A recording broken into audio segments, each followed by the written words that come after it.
উত্তর কোরিয়ার হোয়ং অঞ্চলে অবস্থিত ক্যাম্প 22কে বিশ্বের সবচেয়ে নিষ্ঠুর ও ভয়ঙ্কর জেল হিসেবে আখ্যা দিয়েছেন আন্তর্জাতিক মানবাধিকার সংগঠনগুলো। এই কারাগারটি শুধুমাত্র একজন রাজনৈতিক বন্দীদের নয়, বরং তার পুরো পরিবার, এমনকি সন্তানদেরও বন্দী করে। একে বলা হয় 3 জেনারেশন শাস্তি নীতি, যেখানে অপরাধীর সন্তান এবং নাতিরাও শাস্তির অংশ হয়।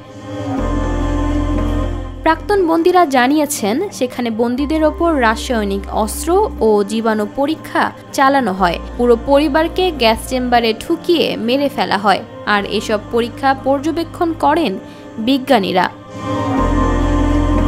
প্রতিদিন বন্দীদের 18 ঘন্টা কাজ করতে বাধ্য করা হয়। খাবার সীমিত, চিকিৎসা নেই, ঘুম নেই। অল্প ভুলেই নির্যাতন শুরু হয়। প্রতিদিন কেউ না কেউ মারা যায় অপুষ্টি বা প্রহারের কারণে। মৃতদেহ কুকুরকে খাওয়ানোর ঘটনাও উঠে এসেছে।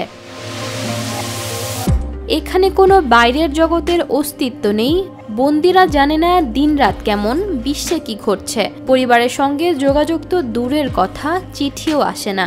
একজন প্রাক্তন রক্ষী জানিয়েছেন, আমাদের শেখানো হতো বন্দীরা মানুষ নয়, তারা পশুরও নিচে।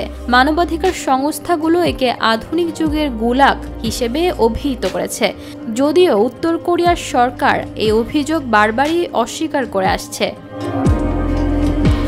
তারা মানুষ নয়, একজন রক্ষীর স্বীকারোক্তি।